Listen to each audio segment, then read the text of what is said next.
Hello, welcome back. This is part 4 of the Karl-Gerat Siege Mortar build, and as you can see I've gone quite a bit further forward.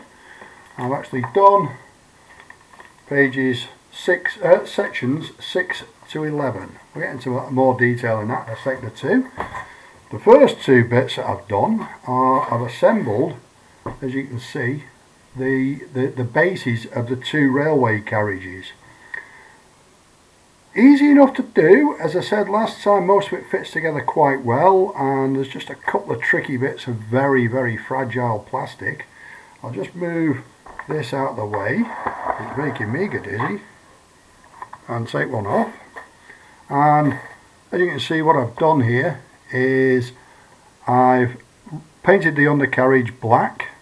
I've gone all of the inside of it black, and all the suspension was black. And as I'm sure you're aware, when you get a railway wagon, they may wash them occasionally, but they get very rusty. They're drop forged steel and girders, rusty old springs that are moving all the time, so any of the paint that's on them gets scraped off as they go along. So I've painted it black, and then I've gone over it with basically stippling rust coloured paint, German red-brown paint and burnt umber in various places, so that it gives some definition to the different colours as it goes along, and I think it's worked quite well. You can see the plastic bits that are on here, they couldn't go on until it was all painted, so they need a bit of the same treatment basic, that'll be painted black and then rusted up. These handles and little bits of PE on here. The PE that goes on it is a little bit different. I think it's steel. In fact, I'm fairly sure it's steel. It's a little bit thicker than a normal brass PE. It's a little bit harder to cut out. It's quite easy to bend, to be fair, if you've got a bender.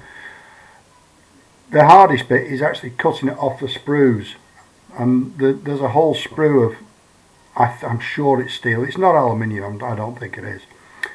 The handles on here, the winding handles, there's handles for all sorts of various things. What that one's for, no idea. I'm sure I'll work it out as I go along. When I do, I'll tell you. These handles are for a staircase that will go under here. There's 2 steps on it. That's not been put on yet because it's very fragile and it will break. Again, on the other side, I've just knocked a piece of PE off that I can see. That will have to be re-glued. And these pieces here had to go on after it was all painted, otherwise I wouldn't have been able to paint behind them. So it was all painted with the rust work, and then these were stuck on. I painted the backs of them so that they look the same, and again the same wheel caps on the ends there. On the top, I've painted it, as I may have mentioned, I painted it a dark grey, and I've gone not by the colour chart on the instructions, but I've gone by the box art on the box. And on the box it's a lot lighter grey than it suggests on the colour chart at the end. So I've gone, if you're interested, I've mixed 3 white with 1 black, and that came up with this colour. When I make the frames to go over the top, the girder frames that go over the top, I'll mix those at 4 white and 1 black, so it's slightly lighter than this. This will all be rusted up as it goes along, and you can see some of the rust may be able to see, I don't know. Yeah, maybe. Some of the rust has leaked through from underneath where I was rusting it up. One thing I would say about this that's quite disappointing is that on the inside here, they've got the girder ends here, and those girders in real life would go right through to the other side. And for some reason, obviously for cost, they don't go through on the inside, and it's a big bit of kit, so people are less likely to pick it up and look underneath, but it would have been a nice touch, and it can't have cost that much in plastic and moulds to just put the beams across those cross members right the way through. There's about 15 on each carriage, and that would have finished it off really quite nicely. It'll look nice on the inside as well there. But hey, that's only my opinion. We used some metal paint on the wheels, as you can see, on the treads of the tyres, and the wheels themselves are heavily rusted. Let's put a light on, see if that helps. Yeah, it does a bit. And the wheels themselves are heavily rusted. It looks a bit green, but I think that's the light rather than me, the paint. And you can see more clearly the rusting on the sides there. I think that's not a bad job, to be honest. And I've looked at a lot of pictures of railway wagons as I was doing it, and it's not that dissimilar, to be honest. So that's where we're up to there.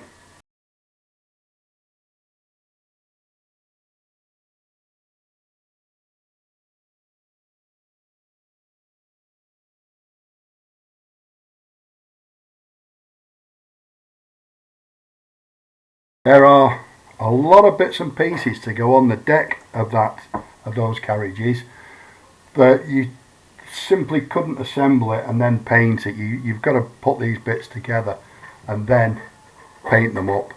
So that's exactly what I've done. And what I've done here is, as I mentioned, I've gone from section 6, which is the little ties that go underneath the axles, the handrails.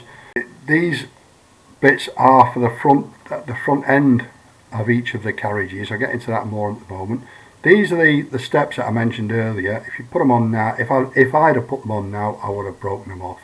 And these little bits here are so fragile that I'm not going to put them on until the end. Then I went on to section 7. Again, the step hasn't gone on, and just pull this up here. So there are 2 of everything basically, and this one on section 7 is the front rail, the couplings, the air pipes. Put steam pipes on this. Steam pipes. Let me get a pen. Where's my pen? There. Steam pipes, couplings, the buffers. There's a globe buffer and a flat buffer. I'm not sure why. The railing, these 2 handles at the side are already fixed, apart of the moulding, but they are extremely fragile. I made the mistake of picking it up from there, and I mean, I know I'm club-handed and I've got truck driver's hands, but it just snapped one of them, and it took me a while to glue it back together again.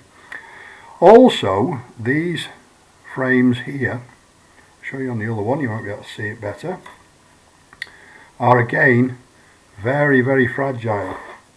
And you may or may not be able to see this one broke, and it broke in 2 places. I actually lost a piece out of it completely. So I put a little piece of steel wire in there to make it loop right on the back, and from the front I don't think you'd pick it. I really don't think you'd see it, but there you go. When it's painted, I think that'll disappear. As I say, the couplings, it says not to cement the couplings, and all of that would move. But I've got to be honest, I'm not going to be, it's going to be a static display with the gun already on it. So I've glued it all together and fixed it as one unit. And when it's painted, it'll be fine. But entirely up to you. You know, you could loot. My wife has very kindly bought me the steam engine, which is a BR52 that would have pulled this gun to wherever it was going to be located. I was going to couple it up to the steam engine, but that came to a display of over 2 meters long. When I mentioned that to my wife, well, I won't tell you what she said, but she wasn't very happy. So I've glued all this together and I'll display them separately. Entirely up to you. You might have a lot more space or a much more understanding wife than mine. Hey ho. So that's those 2 bits. It goes together fairly easily. Then you come to the bits. I'll show you on the instructions. We'll go down in numerical. On section 8 here are the platforms that go at the sides of the railway wagon. They hang off the sides here, and you can either have them like this, or you can have them folded up so that the train's in transit. I'm going to have mine so that they're folded down as though they're going to unload or they're just loading the gun. And quite easy to assemble, but if you make it says not to cement these joints here. If you make them so that they will move up and down, it's an extremely loose fit. And what I've found with the whole of this trumpeter kit is that anything that's joined together that's meant to move is very, very sloppy. The things that you put into the hole really are very sloppy, and you might want to have a think about it. What I've done is I've made sure that they fit into the holes on the side of the wagon, and I've glued them into place. There's another one goes on the end there, but you can't put it on until it's all assembled. There are also two tiny little, you can just about see them there, two tiny little PE tags on the side there. The instructions suggest that you'd put them down. I think they'd just get knocked off because I'm a clumsy bugger, knocked off while I'm messing around with them. So I've glued them in, sticking up, and I don't think that's a problem. That's the steps done. Now it says to drill a hole at 1.6 millimeter and at 4 mil and at 4.7 mil. So when you drill that's to let this rod go through here. You can see it going through there, goes right the way through, and there will be a handle on the end of it there into a hydraulic tank, which will operate some of the hydraulics on this frame. Measuring 4.7 mil from the centre there to there. Good luck. If you can do that, you're a better man than I am. And measuring 4 mil down is not too bad, but again, you're at an angle. Basically, I got it slightly wrong. You might be able to see there's ever such a slight bend in there. Maybe I'm asking too much of myself, but I think there's a bend in there. I can see it. I know it's there. Hopefully, you'll have better luck than I did. So you need to drill that hole, and it needs to go right through all four of those flanges there that support the support frame, the hydraulics for the lift. Then we go on to section 9, which is putting that assembly together, and there's really quite a lot of it. There's a right old rake of stuff, and to be honest, it's not that difficult to do, but you've got to think about what you're doing while you're doing it. You need to cut these things here where it's ribbed.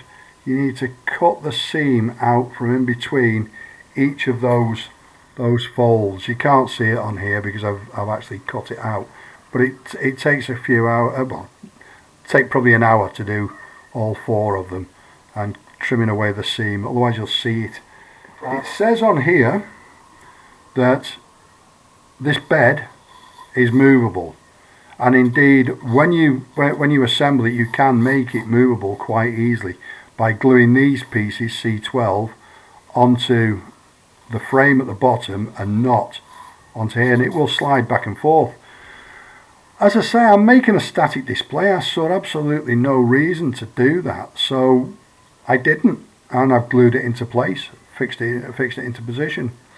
I haven't fixed this into position. I've not put any cement on those, so I can actually take those pins out and move them off if necessary. I've done that because I don't know how it's all going to line up, and when I do know how it's going to line up, I probably will glue them into position. Most of it's okay, but as you can see, and again where there's two pieces fitting together on this trumpeter kit in particular, there's a big gap, and to make that go away there's a lot of filler in there. There's just as much underneath.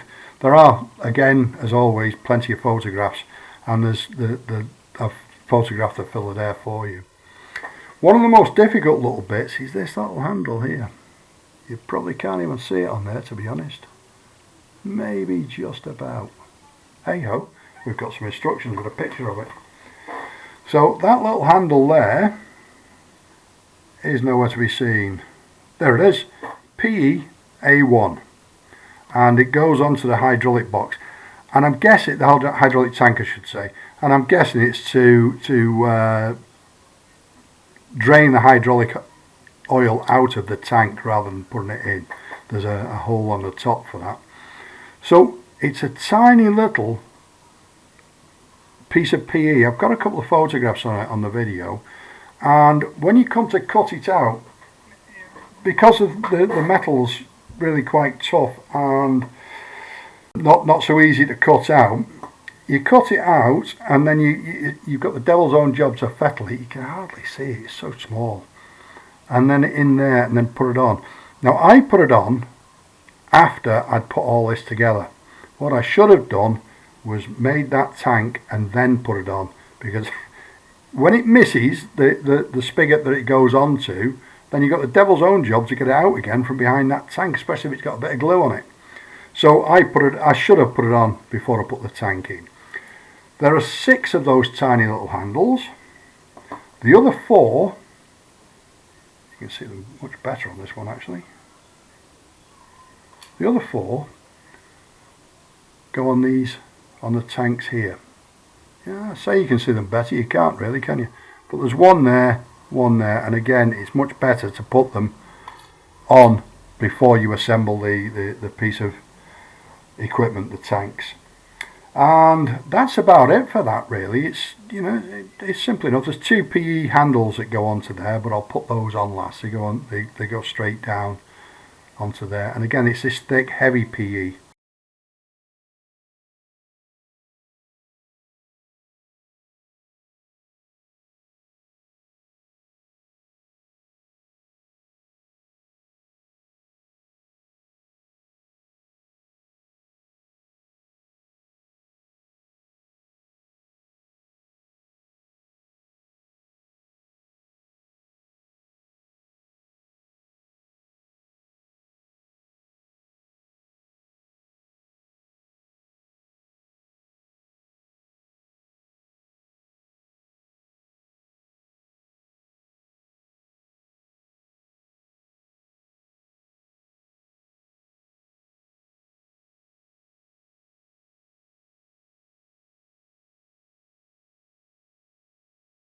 Next, so that's section 9.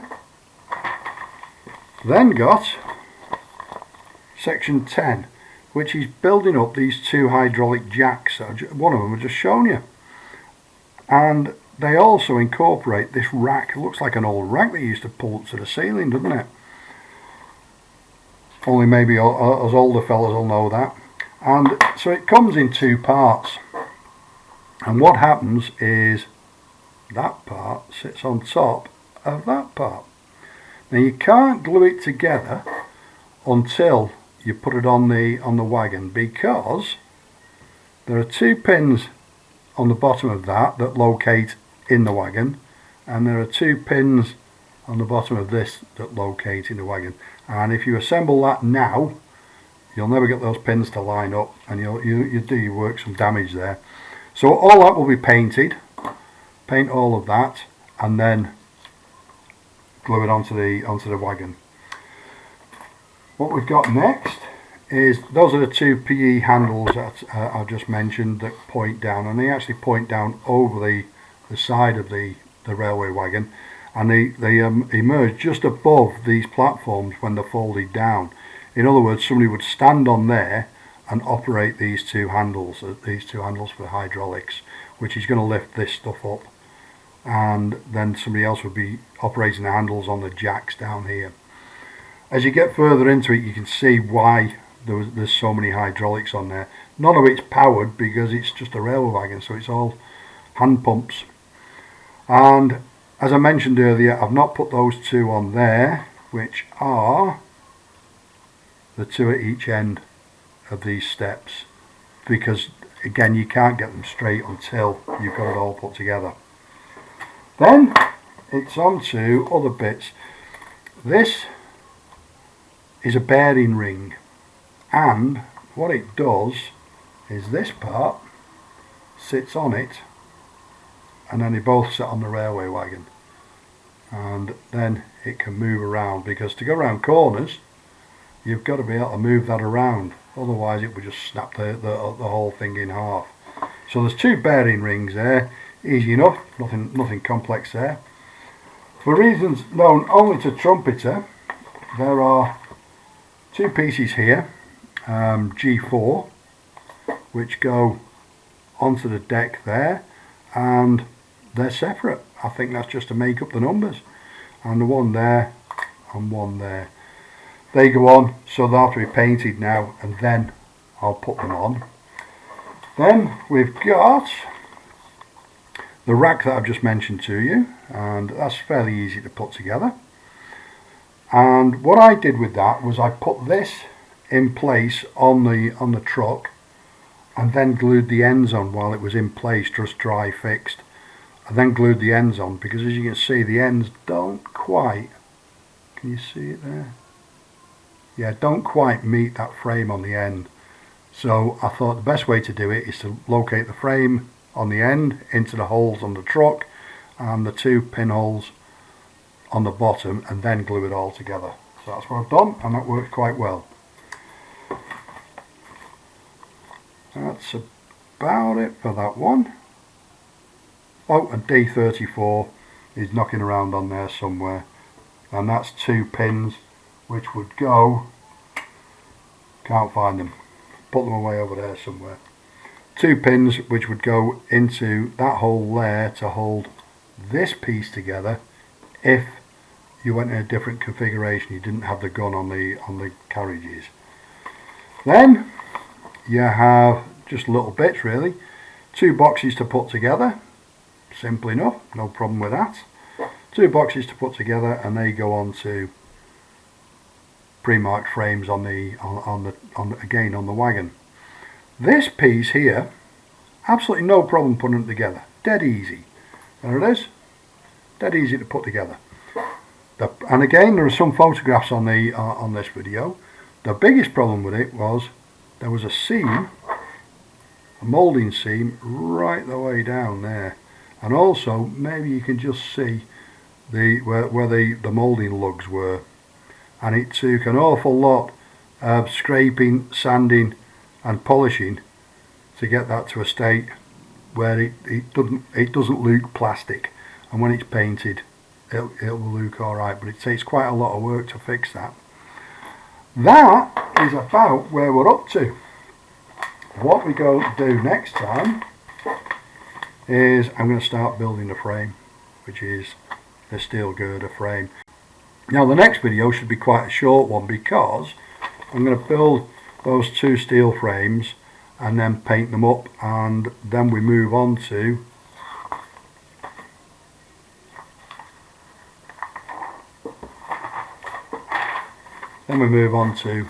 building the gun itself, which is a completely separate set of instructions. As you can see, it starts again at number 1. So we're going to build up to section 13. Then we're going to get that painted, and it will need to be rusted up because otherwise it just won't look right at all. And then we'll have a look to see where we are. Thanks for watching. If you have any questions or any comments, please leave them in the box below, and I would be very grateful if you could like and subscribe. Thanks very much for watching again. Ta-da!